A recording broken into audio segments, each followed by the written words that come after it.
বোলপুর থানার অন্তর্গত ঘেরোপাড়ায় অজয় নদী থেকে অবৈধ বালি তুলে মজুত করা হয়। সেই অবৈধ বালির বোলপুর বিএলআর বাজেয়াপ্ত করার নির্দেশ দেয়। সেই মতো বোলপুর পুলিশ বালিগুলি বাজেয়াপ্ত করার জন্য পেল জেসিবি মেশিন ও লরি নিয়ে বাজেয়াপ্ত করছিল। সেই সময় গ্রামবাসীরা এসে বিক্ষোভ দেখাতে শুরু করে। গ্রামবাসীদের দাবি পুলিশকে টাকা দেওয়া হয়েছে। সেই টাকা বোলপুর থানার ডাক মাস্টার হিসেবে পরিচিত সুভাষিস চ্যাটার্জি ওরফে বাপিকে টাকা দেওয়া হয়েছে। প্রতি গাড়ি আনুমানিক 2000 টাকা করে নিয়েছে। বালির চালান হিসেবে যদি পুলিশ টাকা নিয়ে থাকে ডাক মাস্টারের কাছ থেকে, তাহলে কেন অবৈধ বালি পুলিশ বাজেয়াপ্ত করছে তা নিয়েই গ্রামবাসীদের সঙ্গে পুলিশের বিবাদ। বীরভূম জেলায় রমরমিয়ে চলছে প্যাড কারবার, এমনটাই অভিযোগ চালকদের, যে প্যাডে বিভিন্ন ছবি রয়েছে। কোথাও ত্রিশূল আঁকা, আবার কোথাও শুধু লরির ছবি। এই প্যাড বীরভূম জেলায় নির্দিষ্ট থানার ডাক মাস্টারের কাছ থেকে কিনতে হয়। প্যাড দেখালেই নাকি ছাড় মেলে গাড়িগুলির, এমনটাই অভিযোগ চালকদের। সেই মতো বোলপুর থানার ঘেরোপাড়া গ্রামে অবৈধ বালি পাচারের জন্য বোলপুর থানার ডাক মাস্টার হিসেবে পরিচিত সুভাষিস চ্যাটার্জি ওরফে বাপি বালি মাফিয়াদের কাছ থেকে প্যাড দিয়ে মোটা টাকা নিত গাড়িগুলি পাস করানোর জন্য। সেই টাকা নেওয়ার পরেও নাকি বোলপুর থানার পুলিশ বালি সিজ করছে, এমনটাই অভিযোগ গ্রামবাসীদের। শনিবার সকাল থেকেই ঘেরোপাড়া গ্রামে বালি সিজ করছিল বোলপুর থানার পুলিশ। টাকাও নেবে, আবার বালিও নিয়ে চলে যাবে, এটা মানছি না, মানব না, এই স্লোগান দিতে দিতে বোলপুর থানার পুলিশের গাড়ি ঘেরাও করে বিক্ষোভ দেখাতে থাকে এলাকাবাসীরা। পরে বোলপুর থানার বিশাল পুলিশ বাহিনী ঘটনাস্থলে গিয়ে পরিস্থিতি নিয়ন্ত্রণে আনে। কাজী আমিরুল ইসলামের রিপোর্ট, এস নিউজ বাংলা।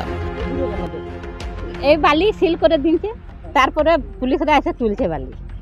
কেন কেন পুলিশ তুলছে কেন জানি না কিসের জন্য তুলছে। থানা, আমাদের থানাতে এন্ট্রি দিয়ে পয়সা দিয়ে আছে, মানে কি বালির পয়সা দিয়ে আছে, আমাদের মান্থলি করে আছে, সেই বালি তোলা আছে কিনা বালি। তারপরে বালি কাল থেকে একরকম তুলছে। টাকা নেই, কাগজপত্র দেয়? হ্যাঁ তখন দিয়েছে। কি কাগজ কি আছে দেখি? আছে কাগজ তোমাদের দেখাও। কি এখন কি চাইছেন? এখন বালি থাক, আমাদের ছিল আছে, ছিলবেই থাকুক, আমরাও তুলবো না, ওদের বোলপুর। এখন তাহলে আমরা কি চাইছেন, মানে কি বাড়ি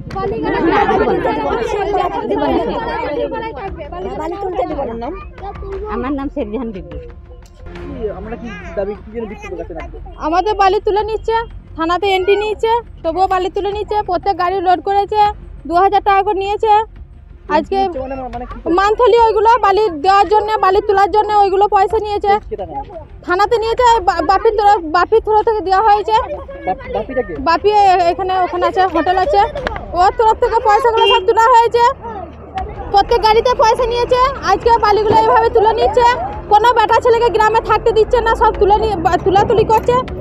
টাকা নাকি কোনো কাগজ দেয় থানা থেকে? থানাতে তখন সব কাগজ দিয়েছিল, যখন বালি তুলেছিল তখন দিয়েছিল সব। আর এটা কি হাতে যেটা সেটা কি? এইগুলো তো পয়সা নিয়েছে বাপি। এইটা দেখালে কি পুলিশ ছেড়ে দেয়? হ্যাঁ তখন ছেড়ে দিত, তখন সব ছেড়ে দিত। তখন এখন বলছে বেআইনে বালিগুলো তুলেছে। থানাতে যখন পয়সা নিয়েছিল তখন তো কেউ বলে নাই, না বোলপুর থানা তখন তো কেউ বলেনি যে এটা বেআইনে। তখন তো বালি তুলেছে, দিনে তুলেছে, কোনো চুরি করে তুলে নিয়েছিল, তখন তো বলতো যে এটা বেআইনে। পুলিশ বলছে এটা অবৈধ বালি, তাই তারা ঠিক করছে। তাহলে তখন তো পয়সা যখন নিয়েছিল তখন তো কেউ বলেনি যে এটা বেআইনি। এখন কিসের জন্য বলবে? আর এইভাবে সিজ করে দিচ্ছে বালিগুলো কাল থেকে তুলে নিচ্ছে। আর পর কি এইভাবে প্যাড দেওয়া হয়, তাই তো? হ্যাঁ এই কাগজ তো দিয়ে দিয়েছে। কাগজ দেখালে কি করে পুলিশ? কি করে তখন ছেড়ে দেয়। গাড়ি যদি কোনো সময় ধরতো, তখন বালি তুলেছে তখন ছেড়ে দিত।